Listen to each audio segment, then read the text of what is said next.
It's imperative that I lead by example, with God as my foundation. I mean, I have a lot of accomplishments, but none of this would be possible without him. I come from Compton, California. I'm the oldest child. I'm the oldest grandchild. So I do feel like it's imperative that I lead by example. I grew up in an environment where it was predominantly African Americans and Latinos. And it wasn't until I entered high school at Mayfair High where I was inspired by my classmates whose parents were doctors and lawyers and engineers. And I felt at that moment, once I began to apply myself and actually, took school a little more serious. I mean, I've always had decent and pretty good grades, but it wasn't until that moment where I realized that there was more to life and that I could just do more with myself is when I really began to push myself to do more and be a better person, not only for myself, but just like I said, to lead by example and to set the standard for my siblings and my younger cousins. Attending an HBCU has been the best decision I could have ever made, especially transitioning from being so family oriented and then coming into an environment where I could look up to my professors as if they were a part of my extended family.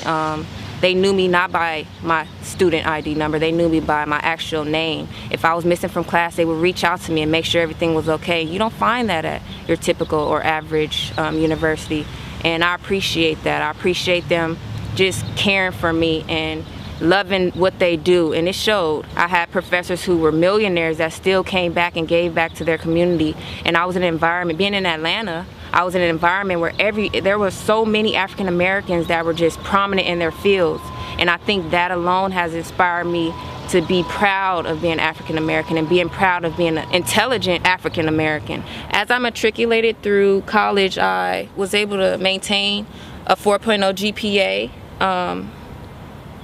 These are some of the cores that I earned. Most of them are from honor societies that I was inducted into. And then these are some of the medals that I received for being one of the first students, one of the pioneers for earning my Bachelor's of Science degree in psychology at Clark Atlanta University. My journey through college hasn't always been glitter and gold. I mean, I feel like the name Diamond is the perfect fit for me because I was made under pressure. I believe at this point in my life is when God sent me my biggest test. My sophomore year, when I was online to become a member of Delta Sigma Theta Sorority Incorporated, my aunt took her own life, and it was pretty hard for me, but I managed to persevere and get through it. Exactly 1 year after the death of my aunt, going into my junior year, my grandmother had passed on October 31st, and that was a really difficult time for me. But by the mercy and grace of God, I was able to endure and push through it. I ended up building a very healthy, strong relationship with God. I had a great opportunity lined up for me in New York where I would be making $60,000 teaching 5th grade math. But once I moved to New York, I just didn't have that peace, that sense of peace, so that's when I decided to move back home. Being back in California, I was like all over the place. I was jumping from job to job. I didn't really know what I wanted to do with myself anymore. I mean, coming off living on my own and then having to move back with my parents, it was hard for me. So, I had this degree thinking that I was just gonna automatically get a job, but it didn't work out that way. So I guess you can say I was just trying to find my purpose. I'm a firm believer that God allows you to go through things for a reason. He never makes mistakes. Shortly after I moved back home, my brother committed suicide, and this was a very, very, very hard time for me, but at that moment is when I found my purpose.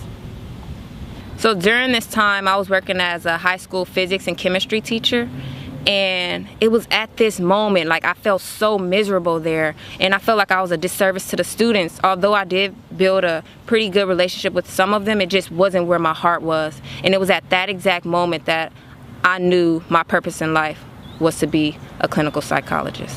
It is vital that I take this information that I'm learning in these classes. Like, I have to take this information, and I have to be able to go back to the environment that raised me and expose this information to them and let them know that it's possible for them to become doctors and lawyers, and as long as they put their mind to it, they can do it. It can be done. And as long as they keep God first and as the foundation of their life, it's possible. And I want to change the direction that our community is going in. I want to change the direction of me being the only black person in my class. I want more minorities in these classes learning this information, and somewhere down the line they can take this information and take it back to the same environment that raised them.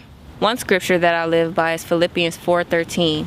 I can do all things through Christ who strengthens me.